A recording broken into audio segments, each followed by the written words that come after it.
Hello, so what I'm going to go through here is the introduction to schizophrenia as part of the schizophrenia option in the psychology A-level. So, schizophrenia is a mental disorder that affects 1% of the global population.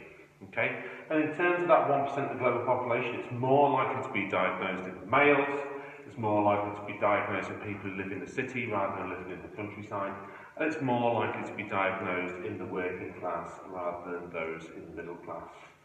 The thing that I need to point out about schizophrenia is there's no single defining symptom. You can't go, they've got that, and therefore they must have schizophrenia. It is difficult to diagnose. And the reason why it's difficult to diagnose is because it's represented by a cluster of symptoms, and I will talk about positive and negative symptoms in a short while. Okay, now the WHO, or the World Health Organization, have got two major classification systems. Okay, there's the ICD-10, okay, and there's the DSM-5. Both are weighty books used for diagnosing mental disorders. Okay, now the ICD-10, that is used by the World Health Organization, states that at least two negative symptoms must be present. Okay, whereas the DSM-5 has a different interpretation that says it must include at least one positive symptom. Okay, and because these two books, okay, and organisations do not agree, that's what causes problems with diagnosing schizophrenia. The other thing that I need to point out is the ICD-10 also has subcategories of schizophrenia. So, for example, there's paranoid schizophrenia, which is where the positive symptoms are mainly present, and there's hebephrenic schizophrenia, which is heavily reliant on the negative symptoms. Okay, so two different classification systems. I've mentioned positive and negative symptoms. So, positive symptoms is where an addition has occurred, so something new is happening, or something extra is happening, I should say, rather. So, for example, hallucinations.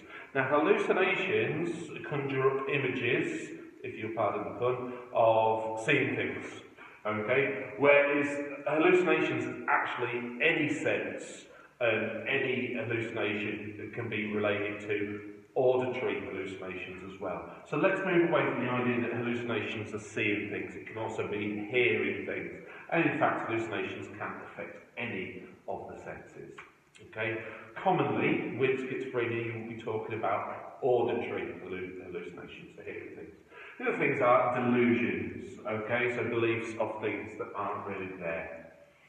Okay? The negative symptoms is a loss, okay? So it's losing the ability to do something. Okay? You may have heard the word apathy used before. In schizophrenia, we refer to abolition. Okay, I've put an asterisk next to that. The Andreasen 1982 definition of abolition is looking at these subcategories. So, poor hygiene and poor cleanliness, lack of persistence, and that means not working through things fully, okay, not applying for self-education, etc., and also a lack of energy. Okay, so it's like a severe lack of motivation.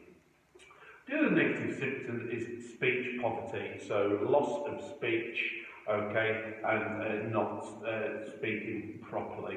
Okay, one of the things is that differs in both books. One of the books has it down as speech disorganization. Speech disorganization would be a positive symptom rather than negative, because speech disorganization is not a loss of something.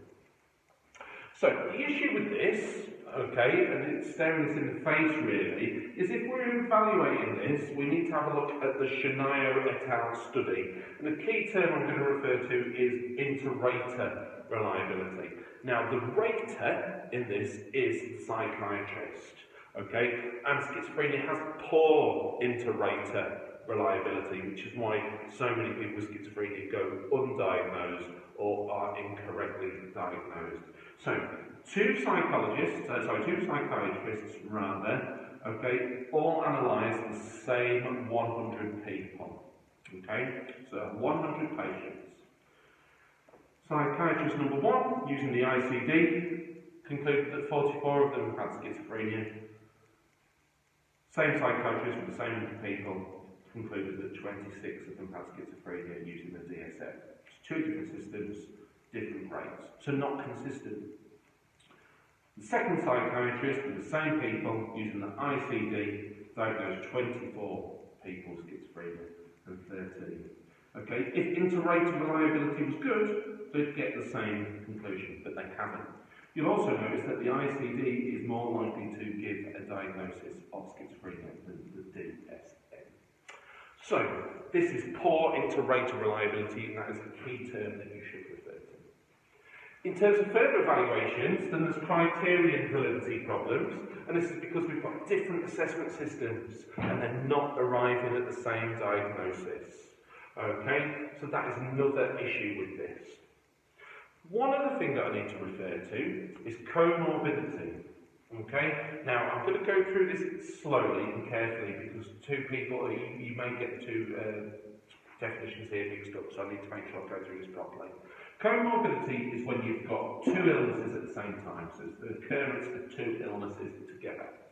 In terms of people diagnosed with schizophrenia, Buckley 2009 concluded that the people he was studying, people with schizophrenia, 50% of them had depression as well, 47% were doing substance abuse, 29% had post-traumatic stress disorder, or PTSD for short, and 23% of them had obsessive compulsive disorder, or OCD for short.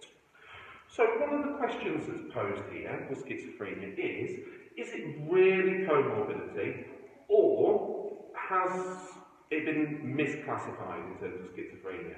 Is it the idea that it's just one illness rather than these different illnesses?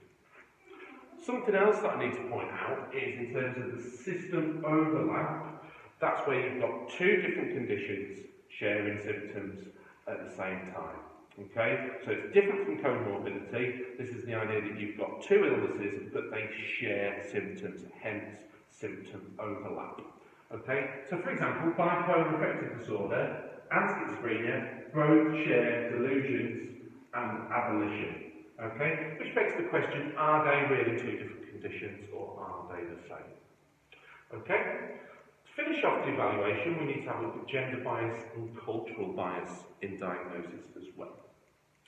So, Longedecker in 2010 noticed that up until 1980 there was no difference in the two genders of male and female in terms of diagnoses. After 1980, okay, men were being diagnosed more. Okay, and that begs the question, is that because males are more genetically vulnerable? Now, Cotton et al. Had also done some work related to gender bias in schizophrenia, and Cotton et al. Did that work in 2009. The thing is, females are more likely to function better at work, and more likely to have better family relationships, so a better support network. And therefore females are better functioning, which may lead to misdiagnosis. Okay? It may appear quite mild in females, when actually they are just generally functioning better than the males would. Okay, so that is gender bias in schizophrenia.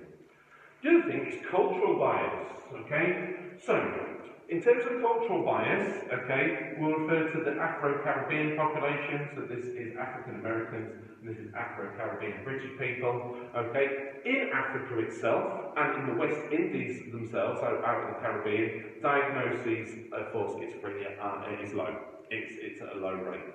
However, the conclusion is this is not down to genetic vulnerability. Okay, it's not because people from the West Indies and Africa are less genetically vulnerable.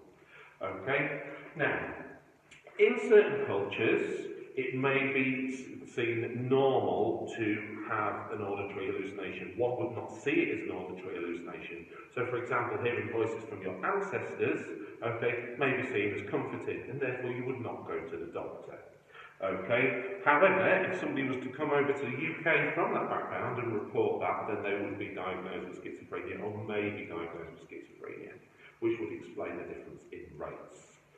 Escobar, 2012, also looked at cultural bias and found that in terms of white psychiatrists diagnosing people from an Afro-Caribbean background may overdiagnose schizophrenia in that cultural group. And also, white psychiatrists may see somebody from the Afro-Caribbean group as dishonest and may have trust issues in terms of what they are saying. And that is related to study statements by Escobar in 2012. And that is your introduction to schizophrenia. Thank you very much.